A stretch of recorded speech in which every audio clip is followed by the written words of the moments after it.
Hello मेरे प्यारे बच्चों, क्या हाल चाल। बढ़िया साहब। तो कैसे हो मेरे बब्बर शेर और शेरनियों। उम्मीद है आप सभी एकदम मस्त होंगे, स्वस्थ होंगे और लाजवाब तरीके से अपनी तैयारी कर रहे होंगे। और करना भी पड़ेगा बच्चों, क्योंकि देखा जाए अब वक्त धीरे धीरे एकदम तेजी से आगे की तरफ बढ़ रहा है। धीरे धीरे और तेजी से दोनों चल रहा है। आपको लग रहा है कि धीरे चल रहा है, लेकिन वक्त एक्चुअल में तेजी चल रहा है। तो चलिए देख लेते हैं आज के इस वीडियो में हम केमिस्ट्री में चैप्टर नंबर 6 से लेकर के 10 तक के मोस्ट इंपोर्टेंट क्वेश्चन, वो भी भैया 3 नंबर वाले। कितने नंबर वाले प्यारे बच्चों? जो भी 3 नंबर वाले हैं, क्योंकि 1 से लेकर के चैप्टर 1 से लेकर 5 तक के हमने देख रखा है। अगर आपने नहीं देखा तो एक हमने प्लेलिस्ट बनाया है इंपोर्टेंट क्वेश्चन, ठीक है।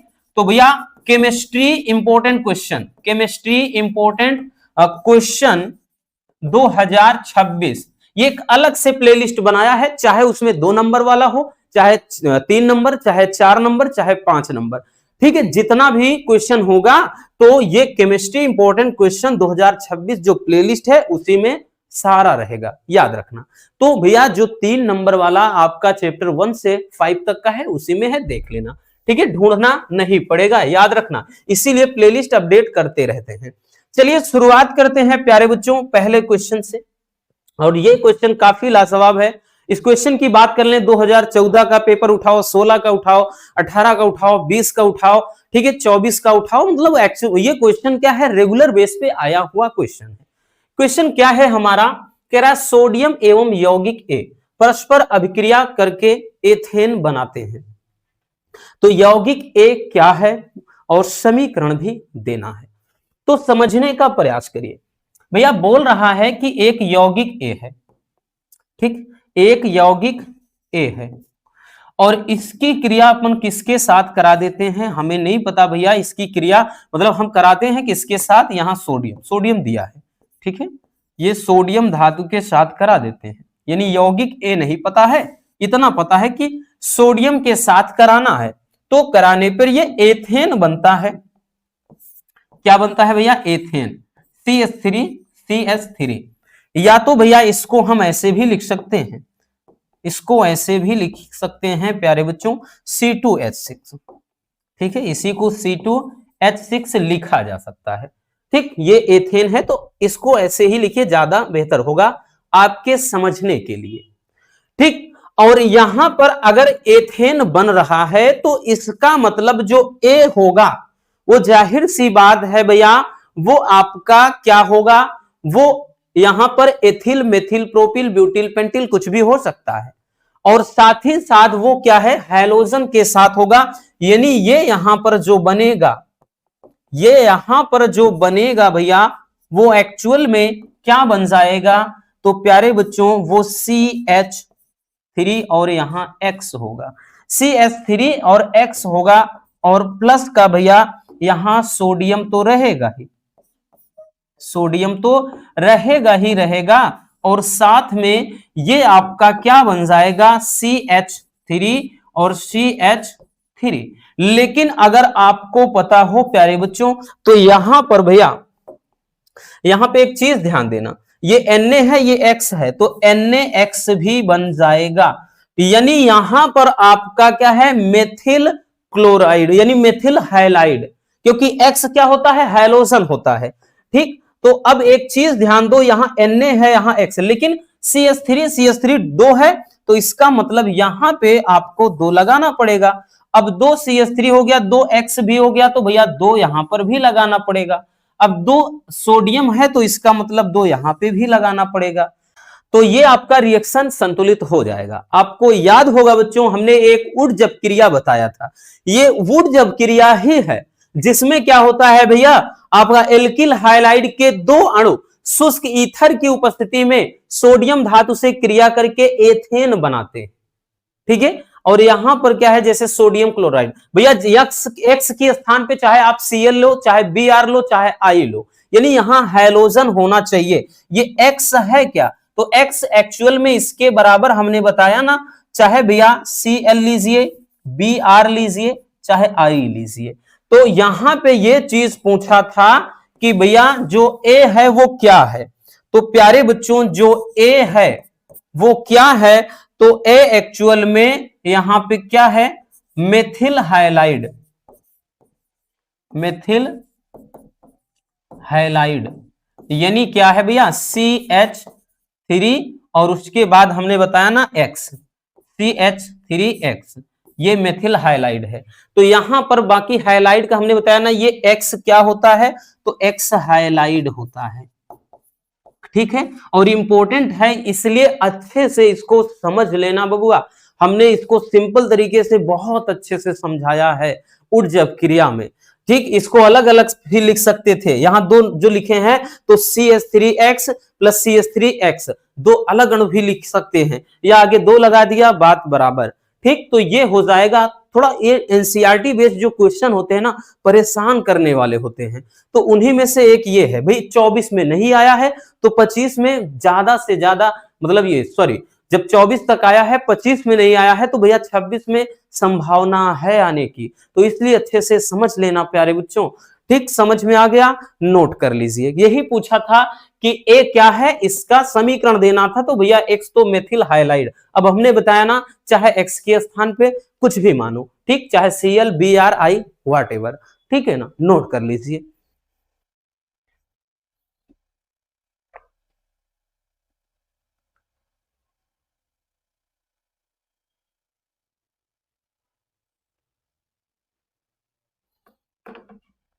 हो गया, आगे चलते हैं। अगला क्वेश्चन,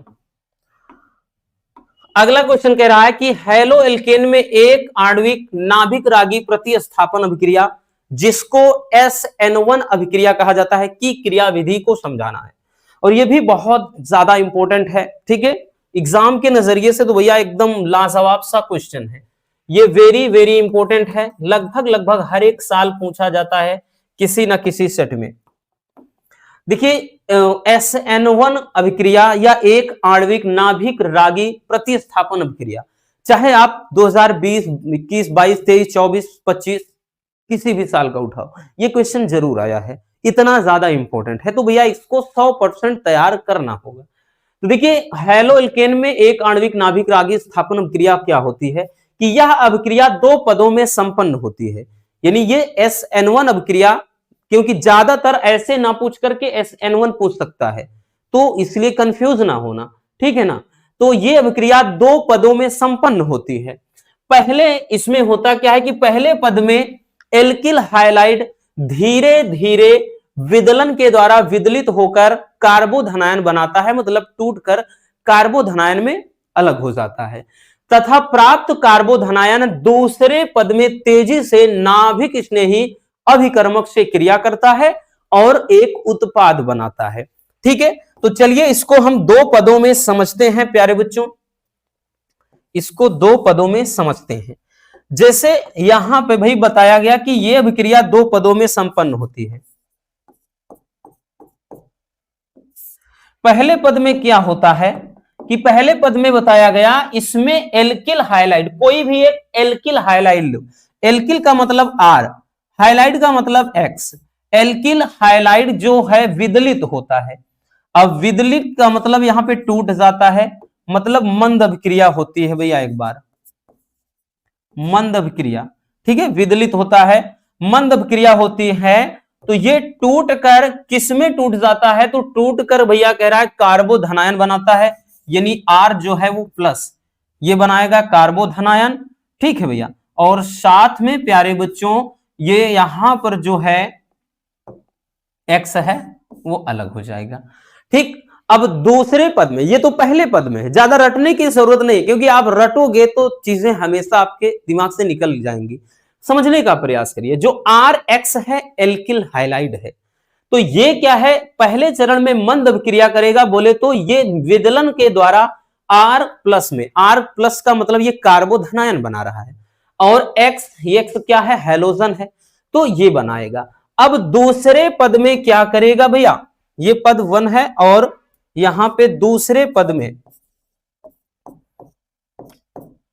और दूसरे पद में क्या करेगा, दूसरे पद में कह रहा है कि ये जो प्राप्त कार्बोधनायन होता है, मतलब जो R प्लस होगा, ये R प्लस होगा, ये कह रहा है कि दूसरे पद में तेजी से एक नाभिक स्नेही अभिकर्मक से क्रिया करता है। तो एक नाभिक स्नेही अभिकर्मक में हम ले लेते हैं जैसा कि OH। OH क्या है? एक नाभिक स्नेही अभिकर्मक है और ये तीव्र अभिक्रिया करेगा, यानी तेजी से इसके साथ रिएक्ट होगा। और नाभिक स्नेही अभिक्रिया में तेजी से ये क्या क्या करता है? एक उत्पाद बनाएगा। जाहिर सी बात है, जब R की क्रिया OH से करोगे तो एक कंपाउंड बनाएगा, R प्लस OH मिलकर के ये उत्पाद ROH बन जाता है। ठीक है, तो यही पूरी पिक्चर है। ठीक, यही पूरी पिक्चर है। इसको एक एग्जांपल के थ्रू लेकर चलिए सेट करते हैं, लेकिन पहले इसको लिख लीजिए। ये है क्या भैया? तो ये है एल्किल हाइलाइड, क्योंकि नाम लिखना बहुत जरूरी है इसमें। और ये क्या है? कार्बोधनायन। कार्बोधनायन, ठीक है। और ये कार्बोधनायन है, ये एक उत्पाद बना है, प्रोडक्ट बन गया है। अब इस पे एक एग्जांपल सेट कर देते हैं। जैसा कि ये एक फार्मूले की तरह है, तो चलिए इस पे एक एग्जांपल सेट करते हैं। तो जैसे भैया हमने बताया कि पद 1, पहले पद में क्या बताया गया कि कोई एल्किल हाइलाइड का फार्मूला, मतलब कोई भी ले लीजिए, एक एल्किल हाइलाइड ले लीजिए, लाइक दैट, जैसा कि हमने भाई CH3Cl एक एल्किल हाइलाइड ले लिया। जैसे आप C2H5Cl ले लीजिए, कोई दिक्कत ना। तो ये हमने एक एल्किल हाइलाइड ले लिया। अब एल्किल हाइलाइड में ये विदलन के द्वारा भाई मंद अभिक्रिया करके किसमें टूट जाएगा? तो कार्बोधनायन यानी CH3 जो है वो प्लस आयन में टूट जाएगा और ये Cl रहेगा। तो ये क्या है? कार्बोधनायन बनाता है। फिर उसके बाद भाई इसके अकॉर्डिंग दूसरे पद में आ जाएंगे बच्चों। तो दूसरे पद में यहां पे भैया अब जो दूसरा पद होगा, दूसरे पद में कह रहा है ये जो प्राप्त कार्बोधनायन होगा, जैसे CH3 ये प्लस है, ये प्राप्त कार्बोधनायन फिर किसके साथ अभिक्रिया करेगा? तो ये एक नाभिक स्नेही अभिकर्मक के साथ यानी OH के साथ क्रिया कर लेगा। OH के साथ ये जब क्रिया कर लेगा बच्चों, तो ये क्या बनाएगा? एक कंपाउंड, एक प्रोडक्ट बनाएगा, जिस भैया जो कि CH3OH, जो कि क्या है? एक एल्कोहल है। ठीक है, और यहां पर अब क्रिया अब की बार तीव्र हो जाएगी। ठीक, तो ये पूरा का पूरा स्टेप होता है। बहुत सिंपल सी रिएक्शन है, यानी ये जो नाभिक रागी प्रतिस्थापन अभिक्रिया है यही हो जाता है। ठीक है ना, ये लिख देना। ये एक क्या है? एक एल्किल हाइलाइड का एग्जाम्पल है, एल्किल हाइलाइड। वैसे नाम देखेंगे तो भैया मेथिल क्लोराइड, ठीक है, ये कार्बोधनायन है। जैसा देखिए, जैसा इसमें कहा जा रहा है वैसा आप लेकर चलिए बस। ठीक, और यही क्या है? कार्बोधनायन। और ये एक नाभिक रागी, यहां पे लिख दीजिए नाभिक स्नेही, ये है एक नाभिक स्नेही अभिकर्मक, नाभिक स्नेही ये एक अभिकर्मक है। तो यहां पे भैया वही चीज लिख दिया, नाभिक स्नेही अभिकर्मक, नाभिक स्नेही अभिकर्मक, और ये एक उत्पाद बना है। ठीक है, तो ये हो जाता है प्यारे बच्चों SN1 रिएक्शन, जो कि काफी इंपॉर्टेंट है। कुछ भी नहीं किया गया नया इसमें भाई, ये आप 3 से 4 बार देख चुके होंगे। जैसा इसमें कहता जा रहा है सेम वैसा आप करते जाइए बस। ठीक है, काम एकदम आसान हो जाएगा। चलिए नोट कर लीजिए।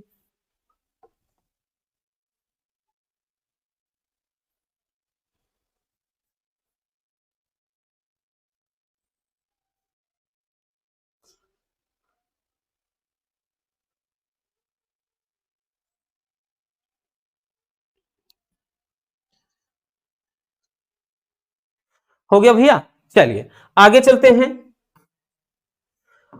अब देखते हैं भैया, अब आगे है कि हैलो एल्केन में द्विआण्विक नाभिक रागी प्रतिस्थापन अभिक्रिया की क्रियाविधि यानी SN2 की, क्योंकि एग्जाम में दो ही क्वेश्चन भैया बनते हैं इससे रिलेटेड, एक SN1 और एक बनता है SN2।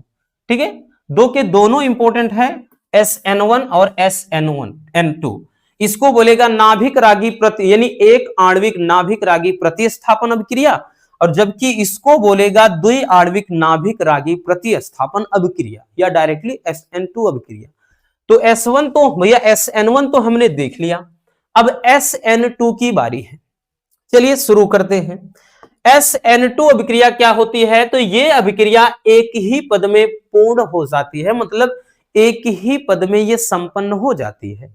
इसमें होते क्या है कि भैया इसकी क्रियाविधि में दो अणुओं का साथ साथ सांद्रण परिवर्तन होता है, मतलब इसमें जो एक एल्किल हाइलाइड अणु होता है और दूसरा नाभिक स्नेही अभिकर्मक होता है, तो इसमें दोनों अणुओं का जो सांद्रण परिवर्तन है वो साथ साथ होगा, यानी एक ही साथ होता है। इसमें पहले संक्रमण संकुल बनता है, फिर जाकर के उससे उत्पाद का निर्माण होता है, मतलब ये दो चरणों में नहीं होता है। जैसे इसमें क्या है, ये एक ही पद में संपन्न हो जाएगी। जैसे एक सबसे पहले भैया हम एक एल्किल हाइलाइड का अणु ले लेते हैं, जैसे R, उसके बाद X ले लिया, एल्किल हाइलाइड का एक अणु ले लिया। ठीक है, तो यहां पे पद यहां पे लिख देते हैं, लिखना हो आप लिख सकते हो, क्योंकि भैया हमने बताया ना एक ही पद में संपन्न हो जाती है।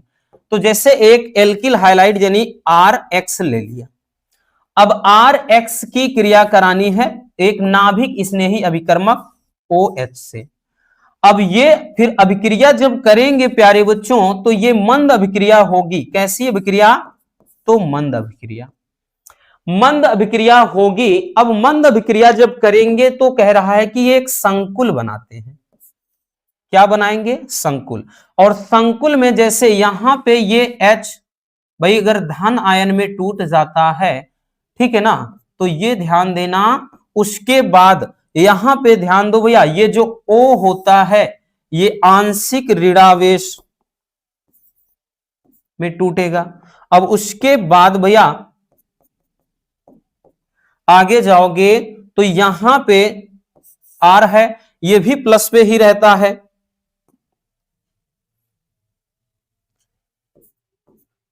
और उसके बाद प्यारे बच्चों यहां पे भैया आगे जब ले जाओगे तो क्या है, X है, जो X होता है इस पे भी आंशिक ऋणावेश हो जाएगा। तो सबसे पहले ये क्या बनाता है? संकुल बनाता है। सबसे पहले संकुल बनाएगा, यानी इस पे O पे आंशिक ऋणावेश होता है और यहां X पे आंशिक ऋणावेश होता है। अब ये तीव्र अभिक्रिया करेंगे।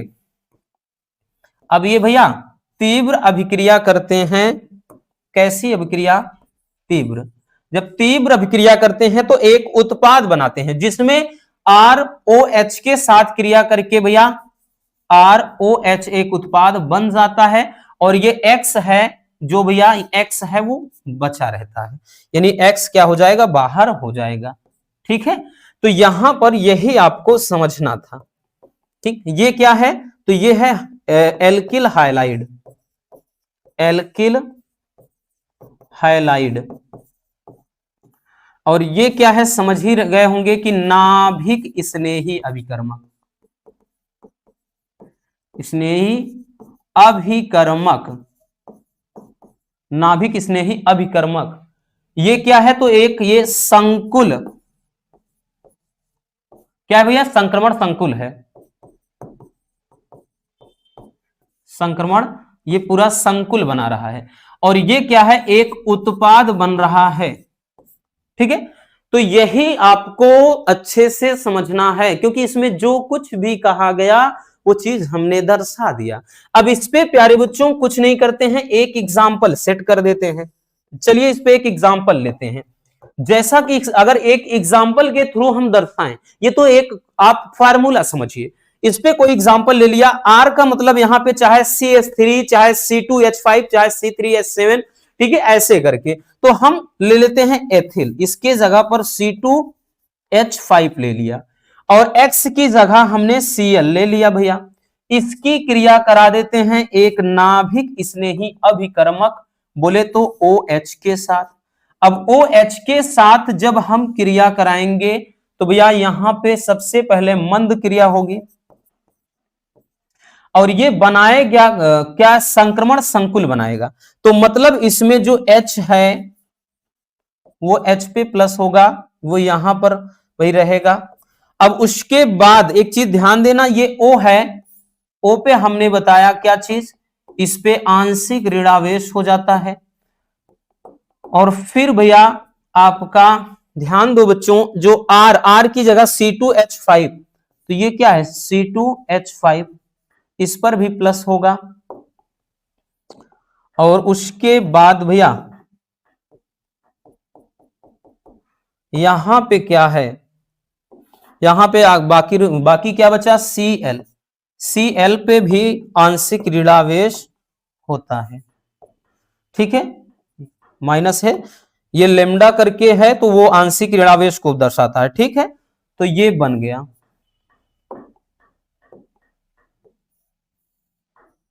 ठीक। अब उसके बाद भैया इतना सही, यानी हमने इनको क्या किया, आयनों में तोड़ दिया। तो ये सेम इसी फार्मूले को अगर हम फॉलो करें तो ये ऐसा टूटेगा, क्योंकि यहां जहां आर था तो भैया हमने आर क्या है, एल्किल है, तो एल्किल जगह एथिल ले लिया, एक मतलब ले लिया। अब यहाँ एक्स क्या बताता है, एक्स हाइलोजन, मतलब हाइलोजन को बताता है, हैलाइड को। तो यहाँ पे हमने बताया चाहे Cl Br I कुछ भी रख लो, रख लिया। अब ये क्या करेगा, मंद अभिक्रिया से ये तीव्र अभिक्रिया हो जाएगी, ठीक है। तो ये तीव्र अभिक्रिया करेगा भैया, तीव्र अभिक्रिया हो जाएगी। तो इसमें बनेगा क्या बच्चों, तो एक तो भैया C2H5OH बन जाएगा, C2H5OH यानी एल्कोहल बन जाएगा। और साथ में भैया यहां पे क्या निकलेगा, ये जो Cl है ये माइनस में निकल जाएगा, ठीक है। तो ये क्या है, एक उत्पाद बन गया, ठीक। यही क्या है भैया, एक उत्पाद बन गया, ठीक। तो ये हो जाएगा SN2 अभिक्रिया, जो कि 3 नंबर में ज्यादातर पूछा जाता है, ठीक है। चलिए स्क्रीनशॉट कर लीजिए, काफी इंपॉर्टेंट है।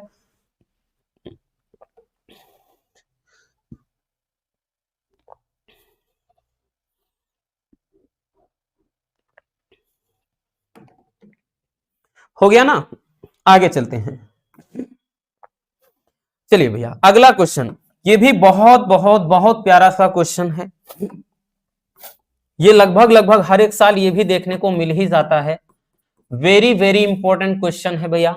क्लोरोबेंजीन के हैलोजनीकरण, नाइट्रीकरण तथा सल्फोनीकरण के अभिक्रिया का समीकरण लिखना है, ठीक है। बहुत ज्यादा इंपॉर्टेंट है, फिर से बता देते हैं, मेरे बब्बर शेर और शेरनी, याद रखना, क्योंकि अगर हल्के में लोगे तो आपको पता चलेगा जब पेपर देने बैठोगे, ठीक है। अब देखिएगा भैया, क्लोरोबेंजीन का हैलोजनीकरण भी, नाइट्रीकरण, सल्फोनीकरण, तीनों आ सकता है, तीनों आएगा 3 नंबर में, अगर एक आता है 2 नंबर में, ठीक है, याद रखना। अगर जैसे 2 देता है तब भी आपका जैसे 3 नंबर में आ सकता है, लेकिन ज्यादातर ये 3 देगा तो 3 ही नंबर का आएगा।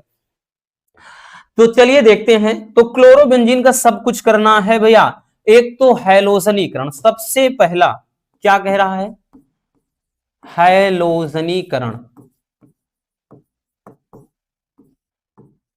हैलोजनीकरण का मतलब भैया हैलोजन से क्रिया।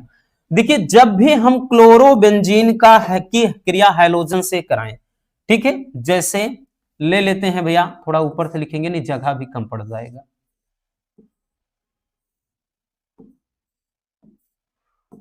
क्लोरोबेंजीन, ये क्या है भैया, क्लोरोबेंजीन है, क्योंकि बेंजीन में अपन क्लोरीन जोड़ दिए हैं, क्लोरोबेंजीन। और इसकी क्रिया किसके साथ में करवा देनी है, तो इसकी क्रिया, एक मिनट भैया, इसकी क्रिया करवा देनी है किसके साथ में प्यारे बच्चों, तो इसकी क्रिया करवा देनी है क्लोरीन के साथ में, Cl2, Cl2 यानी क्लोरीन के साथ में करवा देनी है, क्योंकि इसका क्लोरीनीकरण कह रहा है। ऊपर देखिए सबसे पहले हैलोजनीकरण कहे या क्लोरीनीकरण कहे, अब कहेंगे क्यों एक है? देखिए बच्चों, ये हैलोजन का मतलब ही होता है इसमें क्लोरीन भी आएगा, ब्रोमीन भी आएगा, आयोडीन भी आएगा। तो जैसे क्लोरीनीकरण कह सकता है तो क्लोरीन से, ब्रोमीनीकरण कह सकता है तो ब्रोमीन से, बाकी हैलोजनीकरण कहेगा तो आप डायरेक्टली चाहे क्लोरीन रखो चाहे ब्रोमीन, कोई दिक्कत ना, क्योंकि हैलोजन में ये सब आता है, हमने बार बार बताया है। अब इसके जब क्रिया कराएंगे भैया तो ये क्या करता है, अब एक चीज समझिएगा, ये भैया दो मतलब कंपाउंड बनाएगा, एक आर्थो एक पैरा, यानी दो क्लोरोबेंजीन के अणु बनेंगे और किसी में क्या है क्लोरीन, एक में भैया जैसे आर्थो पोजीशन पर जुड़ जाएगा, दूसरे में पैरा पोजीशन पर जुड़ जाएगा। पहले समझने का प्रयास करिएगा, एक बहुत सिंपल सी ये रिएक्शन है, तीन के तीनों, इससे आसान आपको रिएक्शन मिलेगा ही नहीं, बस इसको ध्यान से समझना है। तो जैसे Cl यहां है और एक भैया ये और बनाएगा एक Cl,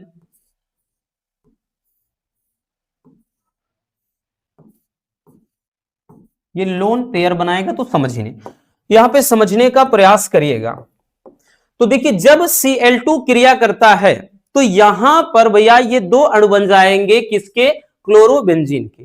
किसी में क्या है ये क्लोरीन, जैसे यहां से एक भाई जुड़ेगा तो यहां पर जैसे जुड़ जाएगा, किसी में क्लोरीन जुड़ जाएगा, किसमें, आर्थो पोजीशन पे, और किसी में जुड़ जाएगा भैया क्या चीज, पैरा पोजीशन पे, ठीक, और पैरा पोजीशन पे। और यहां पे एक चीज ये भी ध्यान देना, जैसे यहां से भैया H है, अब यहां इस स्थान से अगर हमने हाइड्रोजन निकालकर वहां Cl जोड़ा है तो इसमें H प्लस Cl मिलाकर HCl माइनस भी हो जाता है, तो इसका जो नाम हो जाएगा, क्योंकि देखिए ये चीज हमने आपको कई बार बताया है कि भैया कब आर्थो, कब यहां पर जब होता है आर्थो पढ़ते हैं, यहां पर भैया होता है पैरा पढ़ते हैं, यहां पर कोई चीज जोड़ दीजिए मेटा पढ़ा जाता है।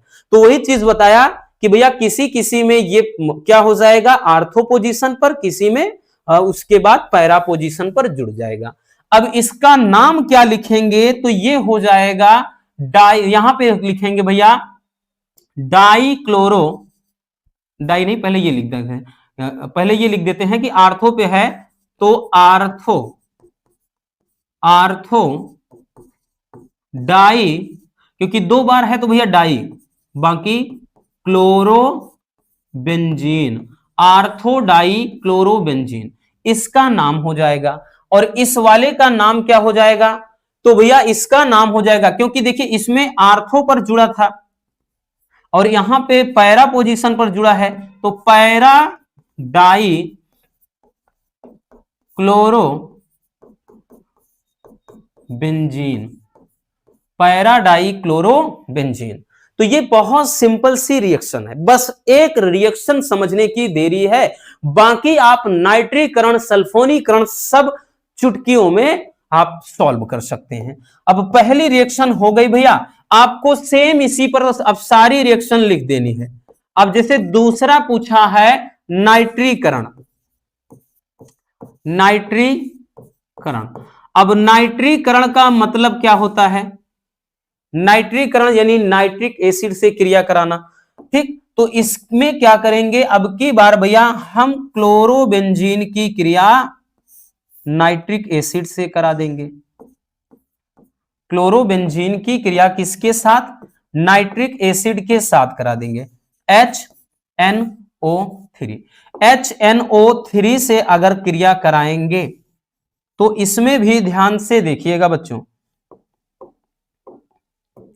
इसमें भी क्या हो जाएगा भैया, देखिए यहां से आप एक H हटाइए, या इसी को अगर नाइट्रीकरण या इसी को नाइट्रोजनीकरण कहे, क्या कहे, नाइट्रोजनीकरण, क्योंकि यहां पे NO2 निकलता है, यहां से जो HNO3 है यहां से NO2 निकलता है, तो किसी में ये भैया आर्थो पोजीशन पर जुड़ जाएगा क्लोरोबेंजीन के, किसी में पैरा पोजीशन पर ये भी NO2 जुड़ जाएगा। और एक चीज ध्यान देना, यहां से अगर एक H निकला है और पीछे का एक O निकला है, तो जहां से भैया जोड़ेंगे वहां का एक H और यहां का एक H मिलाकर H2 और एक O, तो H2O इसमें बाहर निकलता है, ठीक, तो यानी इसमें क्या होगा, इसमें भी सेम रिएक्शन आपकी रहनी है, इसमेन भी सेम रिएक्शन रहनी है, कोई बदलाव नहीं करना, क्लोरो रहेगा ही, बशर्ते आपका आर्थो पोजीशन पर NO2 हो जाएगा। अब देखिए हमने बताया ना NO3 है तो NO2, अब एक O यहां निकला है और यहां का एक H है, जहां जोड़ा है यहां का भी एक H निकला है, तो ये H2O माइनस हो जाएगा और बाकी भैया क्या हो जाएगा, एक में हमने बताया आपको कि एक में प्यारे बच्चों ये पैरा पोजीशन पर जुड़ जाएगा, एक में NO2 यहां पे यानी पैरा पोजीशन पर जुड़ जाएगा। अब इन दोनों का नाम क्या हो जाएगा, इन दोनों का नाम क्या हो जाएगा भैया, यहां पे देखिए इस पे आर्थो पे जुड़ा है तो इसका नाम हो जाएगा आर्थो नाइट्रो, आर्थो नाइट्रो, उसके बाद chlorobenzene, chlorobenzene, ortho nitro chlorobenzene. अब इसमें क्या हो जाएगा भैया, पैरा पे जुड़ा है तो इसका नाम हो जाएगा पैरा नाइट्रो, बाकी ये क्लोरोबेंजीन, ठीक, पैरा नाइट्रो क्लोरोबेंजीन ये हो जाएगा। ठीक, अब उसके बाद बच्चों आपका तीसरा है सल्फोनीकरण। सल्फोनीकरण का मतलब सल्फ्यूरिक एसिड से क्रिया। ठीक, सल्फोनीकरण प्यारे बच्चों तो उसमें भी लिखेंगे, अब तीसरा है सल्फोनीकरण। सल्फोनीकरण में ध्यान दीजिएगा, इसमें हम क्लोरोबेंजीन की क्रिया, क्लोरोबेंजीन की क्रिया अब किसके साथ कराएंगे भैया, H2SO4 यानी सल्फ्यूरिक अम्ल से कराएंगे।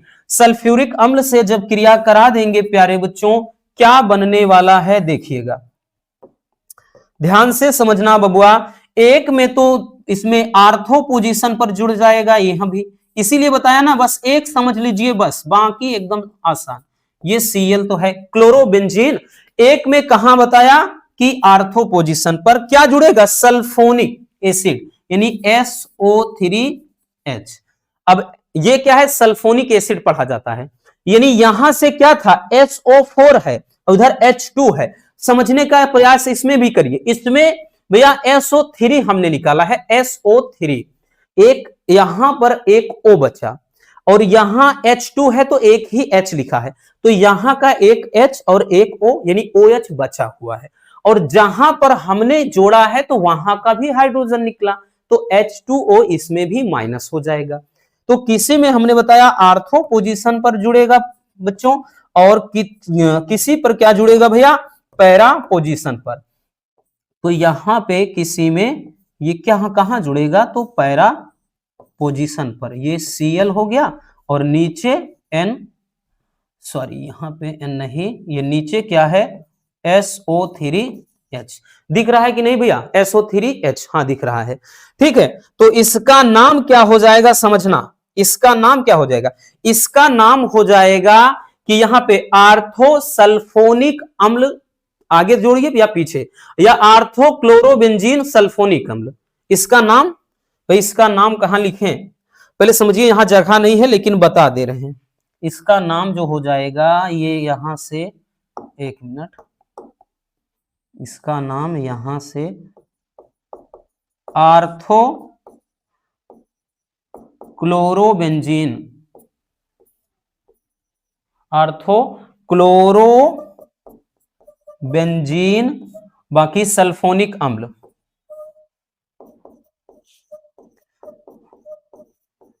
सल्फोनिक अम्ल। और इधर क्या हो जाएगा, इधर नाम हो जाएगा पैरा क्लोरोबेंजीन, क्लोरोबेंजीन आगे ही लिख दीजिए इसमें, आर्थो क्लोरोबेंजीन, बाद में क्या है सल्फोनिक अम्ल, सल्फोनिक अम्ल, सल्फोनिक अम्ल।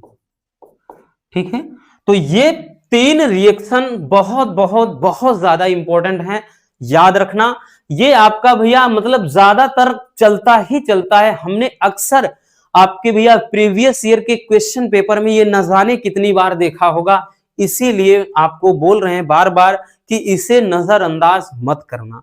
चलिए जल्दी से स्क्रीनशॉट कर लीजिए।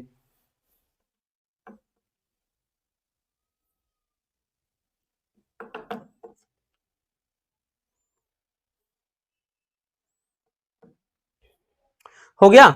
चलिए भैया आगे देखते हैं अगला क्वेश्चन कि ल्यूकास परीक्षण क्या है, इसके द्वारा किस प्रकार के यौगिक का परीक्षण होता है। यह भी काफी इंपॉर्टेंट क्वेश्चन है और आया हुआ क्वेश्चन है। ठीक है, वैसे सारे क्वेश्चन आए ही हैं, ऐसा है नहीं, लेकिन कोई ऐसा है कि लगातार पूछा जा रहा है, तो कोई ऐसा है कि एक एक साल का गैप देकर पूछता है। देखिए ल्यूकास परीक्षण किसे कहते हैं, तो जिंक क्लोराइड तथा सांद्र हाइड्रोक्लोरिक अम्ल, ये कई बार बहुविकल्पी में ही पूछा है कि ल्यूकास परीक्षण होता है, तो बहुविकल्पी में दे देगा जिंक क्लोराइड सांद्र हाइड्रोक्लोरिक अम्ल, या जिंक क्लोराइड फिर तनु हाइड्रोक्लोरिक अम्ल, जिंक क्लोराइड प्लस यहां पे सांद्र क्या ऐसे दे देगा सल्फ्यूरिक अम्ल। तो मतलब इस तरीके से ऑप्शन दिया रहता है। तो जिंक क्लोराइड तथा सांद्र हाइड्रोक्लोरिक अम्ल के 1:1 क्या है भैया, 1:1 के अनुपात के मिश्रण को ल्यूकास अभिकर्मक कहते हैं। इसके द्वारा प्राथमिक, द्वितीयक व तृतीयक एल्कोहल का परीक्षण किया जाता है। मतलब ये एल्कोहल के परीक्षण की विधि है, इसके द्वारा एल्कोहल का पता लगाया जाता है कि कौन प्राथमिक है, कौन सा द्वितीयक है, कौन सा तृतीयक है। ठीक है, तो वही चीज, यह परीक्षण एल्कोहल की क्रियाशीलता पर निर्भर करता है। ठीक, चलिए तो एक रिएक्शन के से ही पता लगाते हैं, जैसा कि कोई भी ले लेते हैं एल्कोहल, एक जैसे एल्कोहल ले लिया, एल्कोहल ले लिया ROH, एल्कोहल ले लिया, क्योंकि भाई एल्कोहल से ही तो पता लगाना है। साथ में हाइड्रोक्लोरिक अम्ल, जैसे हाइड्रोक्लोरिक अम्ल मिला दिया, HCl मिला दिया। ठीक है, HCl मिला दिया, और यहां पर भैया उपस्थिति जिंक क्लोराइड की, जिंक क्लोराइड की उपस्थिति हो जाती है। ठीक, ZnCl2 जिंक क्लोराइड की उपस्थिति में। अब जिंक क्लोराइड की उपस्थिति में यहां पे भैया ध्यान से समझना, जब क्रिया कराते हैं तो देखिए R पे प्लस होता है, Cl पे माइनस, OH पे माइनस होता है, H पे प्लस, तो R जो है Cl से क्रिया करके RCl बनाएगा। अब साथ ही साथ यहां H2O यानी जल की मात्रा भी बन जाती है, तो यहां पर RCl यानी एल्किल हाइलाइड बना। क्या बना, एल्किल हाइलाइड बन गया। तो यहां पर ये सिंपल सी अब रिएक्शन है, इसी से अब पता चलेगा। अब कैसे पता चलता है चलिए वो बताते हैं, एक एक करके स्टेप बाय स्टेप। सबसे पहला कि यदि एल्कोहल के 3 से 4 ml में, यानी एल्कोहल लिया और उससे 3 से 4 ml में 2 से 3 ml ल्यूकास अभिकर्मक मिला दे। ठीक है, ल्यूकास अभिकर्मक यानी इसका जो मिश्रण है मिला दे, तो मिलाने पर यदि कोई अभिक्रिया ना हो तो वो प्राथमिक एल्कोहल माना जाएगा, यानी कोई रिएक्शन नहीं होती है तो प्राथमिक एल्कोहल होगा। दूसरा है कि यदि 5 से 10 मिनट में अभिक्रिया होती है तो वह द्वितीयक एल्कोहल होगा, यानी 5 से 10 मिनट में वो धुंध बनाएगा, 5 से 10 मिनट में रिएक्शन होता है तो वो द्वितीयक एल्कोहल है। और तीसरा प्यारे बच्चों की यदि तुरंत ही अभिक्रिया होती है, यानी वो तुरंत रिएक्ट करने लगे, तो वो अभिक्रिया मतलब वो एल्कोहल तृतीयक एल्कोहल होता है। तो ये हो जाता है भाई प्राथमिक, द्वितीयक और तृतीयक एल्कोहल के पहचानने की विधि या इसका तरीका। तो समझ में आ गया ना ल्यूकास परीक्षण क्या है, आने की पूरी संभावना है इस क्वेश्चन के। चलिए जल्दी से स्क्रीनशॉट कर लीजिए, फिर आगे चलते हैं। हो गया भैया, चलिए आगे चलते हैं बच्चों। अगला क्वेश्चन, जो अगला क्वेश्चन है, अगला क्वेश्चन की एल्डिहाइड तथा कीटोन में अंतर स्पष्ट कीजिए। देखिए ये क्वेश्चन रेगुलर पूछा जाने वाला है, ये क्वेश्चन भी रेगुलर बेस पे आया है भैया, वेरी इंपॉर्टेंट है, याद रखना। ठीक है, चलिए देखते हैं। एक तरफ अपन ले लेते हैं भैया एल्डिहाइड, एक तरफ एल्डिहाइड,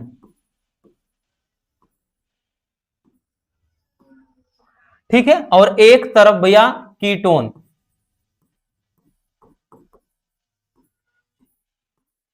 एल्डिहाइड और कीटोन। एल्डिहाइड और कीटोन में हमें अंतर स्पष्ट करना है, ध्यान से समझिएगा। एक मिनट, एल्डिहाइड तथा कीटोन में अंतर लिखना है, ठीक। अब देखिए पहला अंतर, देखिए एल्डिहाइड जो है वो टालिन अभिकर्मक से क्रिया करता है, ठीक है। एल्डिहाइड क्या है, टालिन अभिकर्मक से क्रिया करता है, बट कीटोन, ठीक, इसमें कोई भी परिवर्तन नहीं होता है। तो लिखना है कि यह टालिन अभिकर्मक से क्रिया करता है, टालिन अभिकर्मक से क्रिया करता है। इसमें लिखेंगे, इसमें कोई परिवर्तन नहीं होता है, कोई परिवर्तन नहीं होता है, नहीं होता है इसका मतलब कि भैया ये क्रिया नहीं करेगा। दूसरा है भैया, यह फेहलिंग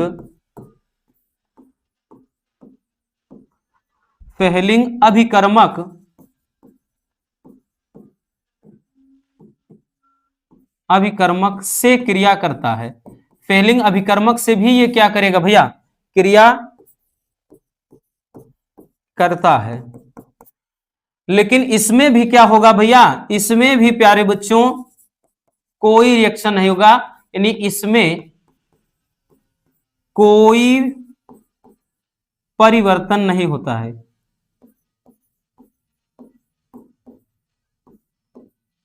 इसमें कोई परिवर्तन नहीं होता है,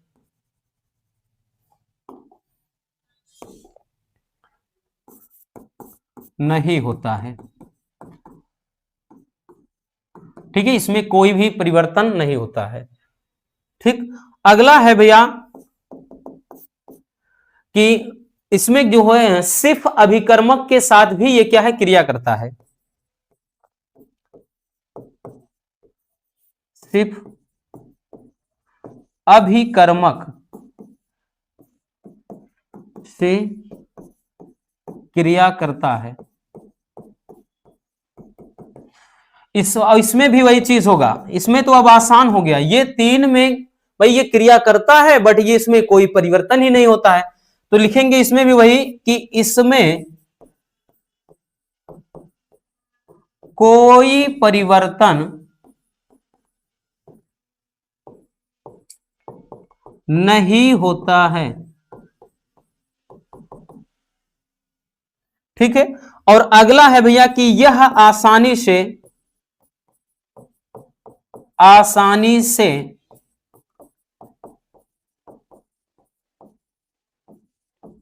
यह आसानी से बहुलीकृत होता है। इसमें लिखेंगे यह नहीं होता है,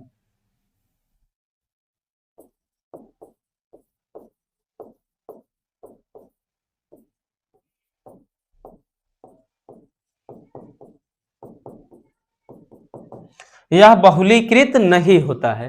तो ये रहे एल्डिहाइड व कीटोन में कुछ प्रमुख अंतर, ठीक है भैया। याद रखना, काफी इंपॉर्टेंट ये भी क्वेश्चन है, इसलिए आपको अच्छे से याद करना होगा। चलिए नोट कर लीजिए।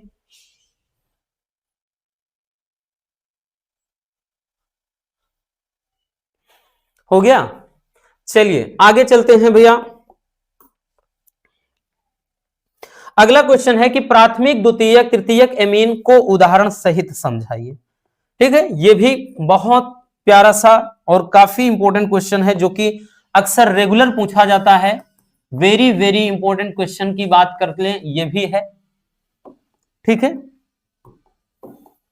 चलिए भैया देखिए, हम एक ग्राफ के माध्यम से समझते हैं।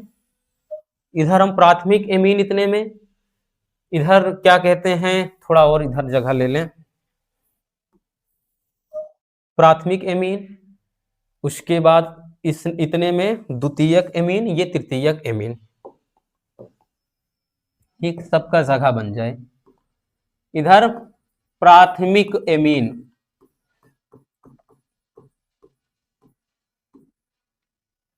ठीक, द्वितीयक एमीन, द्वितीयक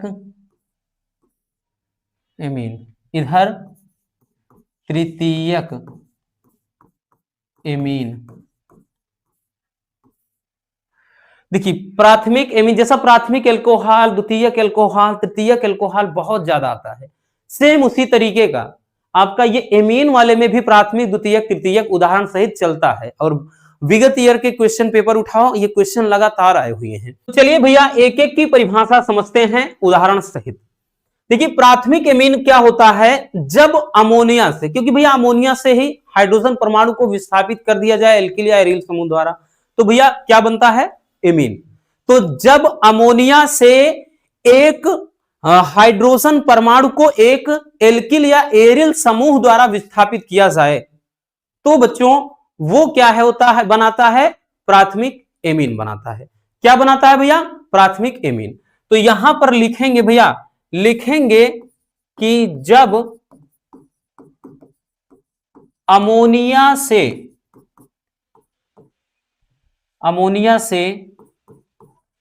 एक हाइड्रोजन परमाणु को एक एल्किल या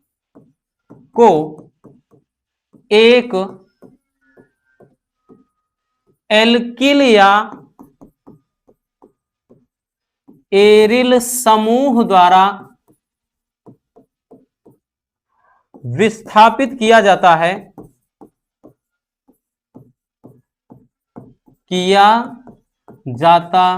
है, तो प्राप्त यौगिक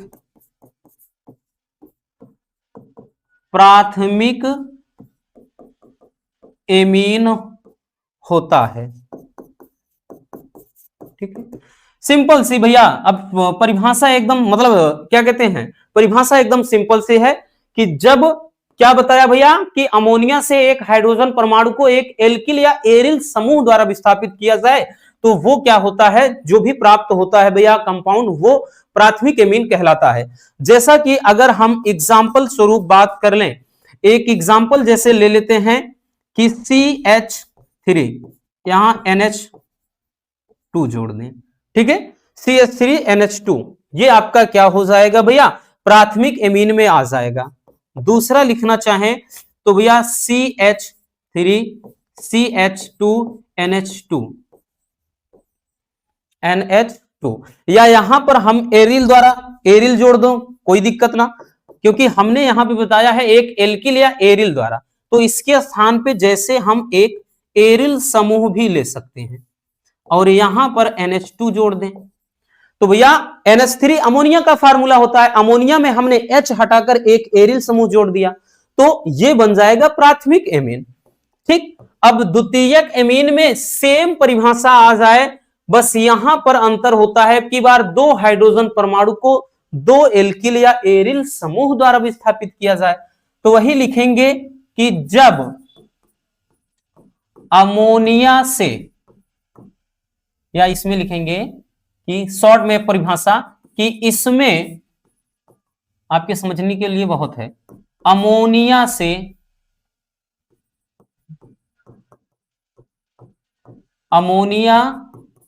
से दो हाइड्रोजन परमाणु को दो एल्किल या एरिल समूह द्वारा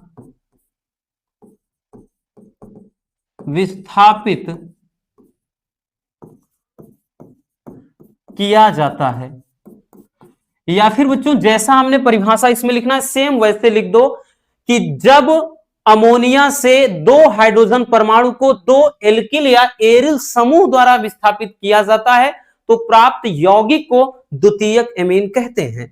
जैसे अब इसमें एग्जाम्पल चलते हैं लेकर, क्योंकि इसमें सबसे उदाहरण तो वही है, मतलब सबसे इंपॉर्टेंट तो वही है। जैसा कि भैया हम ले लेते हैं CH3 और यहां पे NH। अब की बार जो NH3 है तो NH3 में अगर 2 परमाणु निकालोगे NH बचेगा, तो वहां पर आप 2 यहां पे CH3 जोड़ दीजिए, या फिर प्यारे बच्चों एक क्या जोड़ दीजिए CH3, ठीक, और एक भैया बेंजीन वाला, मतलब जैसे इसको थोड़ा ऊपर से लिखते हैं, जैसे एक CH3 और उसके बाद यहां पर NH है और एक यहां पे CH3 जोड़ दिया, और दूसरा एक एग्जांपल CH3 और एक दूसरा भैया यहां पर हम जोड़ देते हैं इधर कौन सा,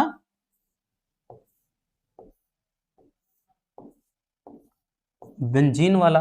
तो ये एल्किल और एरिल वाला है, तो वही चीज, ये दोनों समान भी हो सकते हैं, असमान भी हो सकते हैं। ठीक है, बात समझ में आ गई। अब तृतीयक एमीन क्या होता है प्यारे बच्चों? तृतीयक एमीन में क्या है कि जब अमोनिया से तीनों हाइड्रोजन परमाणु को 3 एल्किल या एरिल समूह द्वारा विस्थापित किया जाए, तो वहीं पर परिभाषा लिखेंगे कि इसमें अमोनिया से तीनों हाइड्रोजन परमाणु, तीनों जो हाइड्रोजन परमाणु होंगे भैया, परमाणु 3 एल्किल या एरिल समूह द्वारा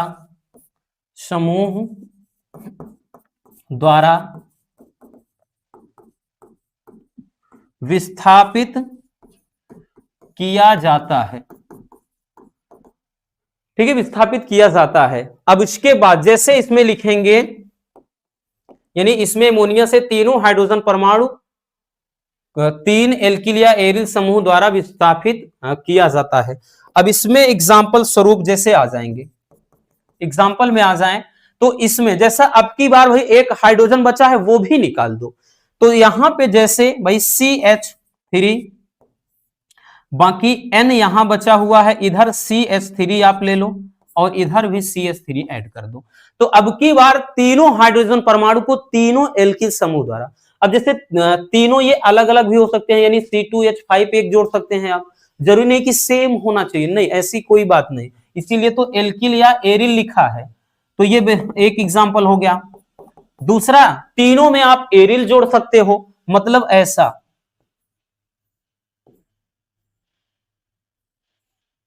आप तीनों के तीनों भैया एरिल जोड़ सकते हो, कोई पाबंदी नहीं है इसमें। और यहां पे N और इधर आप CH3 जोड़ दीजिए, कोई दिक्कत ना। तो ये तृतीयक एमीन हो जाता है। ठीक है ना, प्राथमिक एमीन, द्वितीयक एमीन और तृतीयक एमीन। आई बात समझ में? बहुत सिंपल सा कॉन्सेप्ट है। चलिए बबुआ जल्दी से स्क्रीनशॉट कर लीजिए।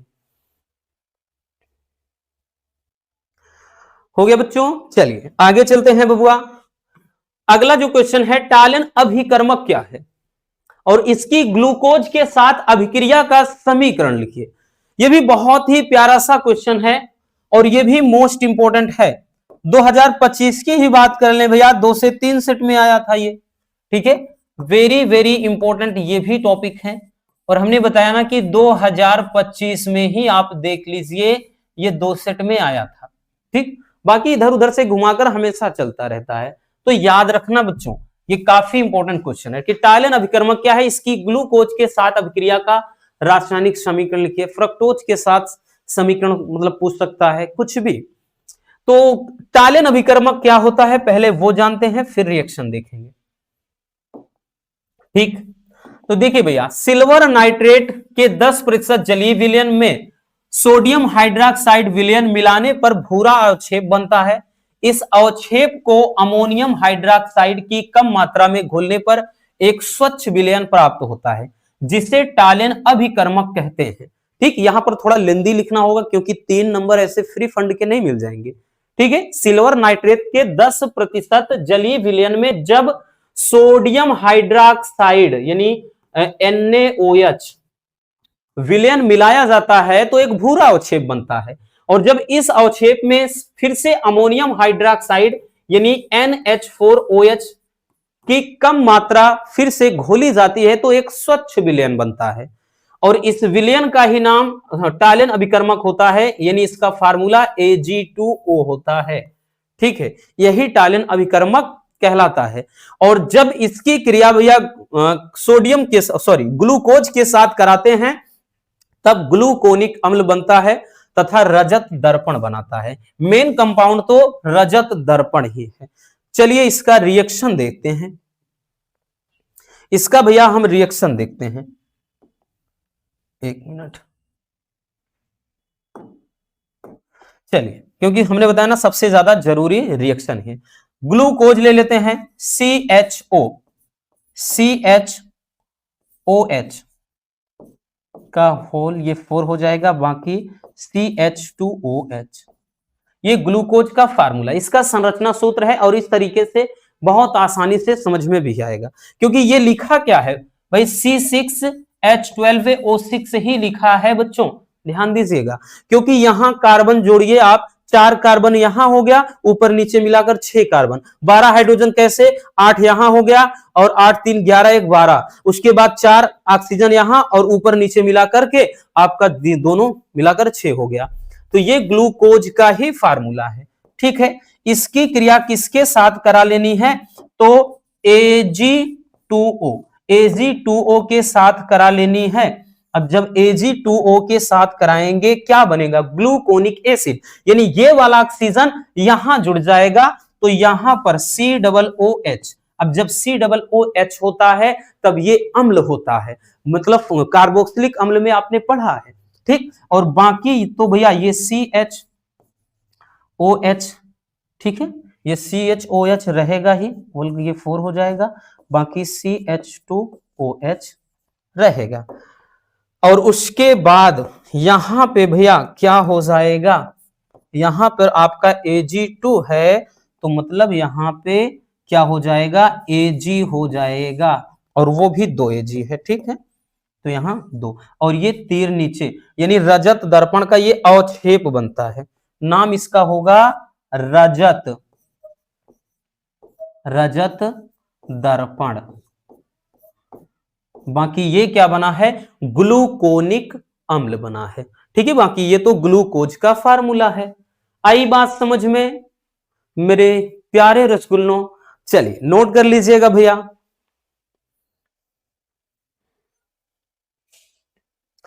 हो गया, चलिए नेक्स्ट टॉपिक को देखते हैं।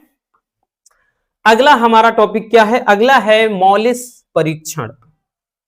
मॉलिस परीक्षण पर टिप्पणी लिखिए। और ये अक्सर भैया क्वेश्चन में ये भी देखने को मिलता है, मतलब एग्जाम में। ठीक, बड़ा ही प्यारा सा क्वेश्चन है, बस समझने की जरूरत है और कुछ भी नहीं। ये बस देखने में इतना लंबा चौड़ा है कि हाँ लिखना पड़ेगा, ऐसा कुछ भी नहीं है एक्चुअल में, बहुत सिंपल सा कॉन्सेप्ट है। देखिए मॉलिस परीक्षण होता क्या है, एक परख नली के माध्यम से समझने का प्रयास करते हैं। पहले एक परख नली बना लेते हैं। एक हमने बना लिया परख नली, और इसमें कोई पदार्थ का सॉल्यूशन मान लेते हैं, कोई हमने पदार्थ ले लिया।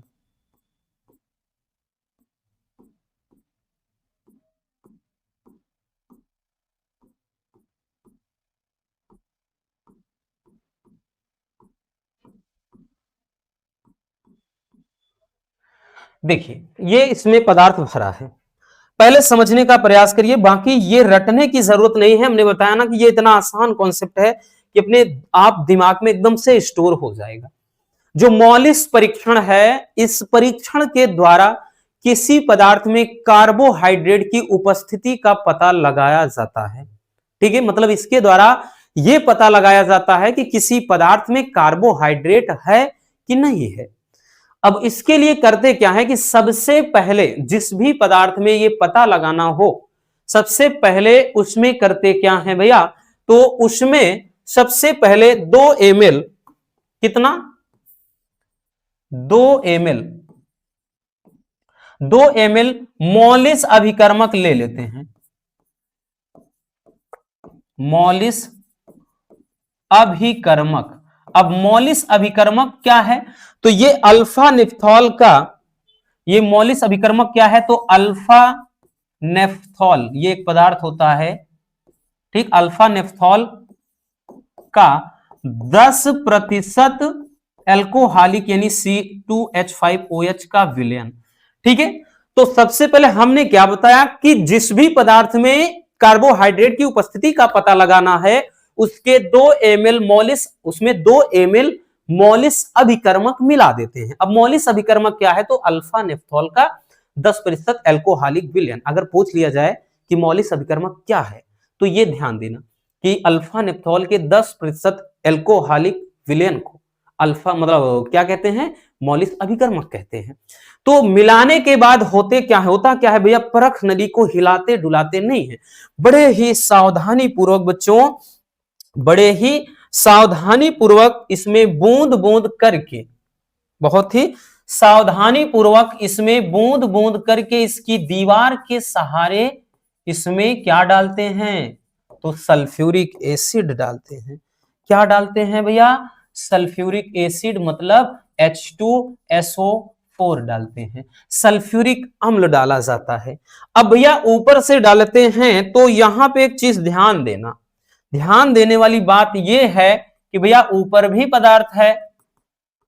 अब इसमें 2 परतों के बीच में, यदि ध्यान दो, 2 परतों के बीच में एक लाल रंग का छल्ला बन जाए, है ना, छल्ला यानी मेरे जिगर का छल्ला तू मेरी जान है, वही वाला छल्ला, तो लाल रंग का एक छल्ला बन जाए जो भाई बाद में यानी लाल या भूरे रंग का छल्ला बन जाए और जो बाद में क्या हो जाए, बैंगनी हो जाए, जो बाद में बैंगनी रंग का हो जाए, बाद में क्या हो जाए भैया, बैंगनी रंग का हो जाए, तब यूं समझ लेते हैं कि इस पदार्थ में क्या है, कार्बोहाइड्रेट है। बस यही कॉन्सेप्ट होता है मॉलिस परीक्षण में। अब तो समझ में आ गया ना, तो क्या बताया भैया, यहां पर ये क्या बना है, एक छल्ला बना है। अब तो ये पूरा कॉन्सेप्ट ही समझ में आ गया होगा, क्या ही बताने की जरूरत है। देखिए बताया क्या, इस परीक्षण के लिए किसी पदार्थ के जलीय विलयन में 2 मिली यानी 2 ml मॉलिस अभिकर्मक जो कि अल्फा नेफ्थॉल का एथिल अल्कोहल में 10% विलयन होता है डाला जाता है।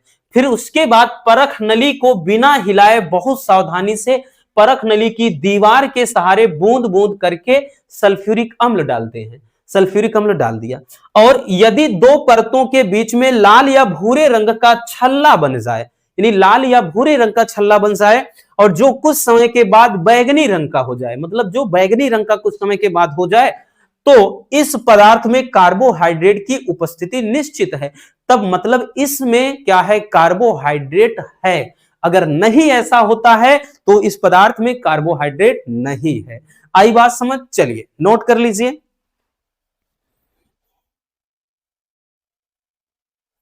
हो गया, तो बस आज के इस वीडियो में इतना ही। उम्मीद है मेरे बब्बर शेर और शेरनियों को आज की ये क्लास काफी ज्यादा पसंद आई होगी। वीडियो पसंद आई हो तो लाइक कर देना, नए हैं तो चैनल को सब्सक्राइब जरूर कर लीजिए। Love you, bye bye, take care. और हाँ, एक प्यारा सा कमेंट बॉक्स में छोड़ दीजिएगा।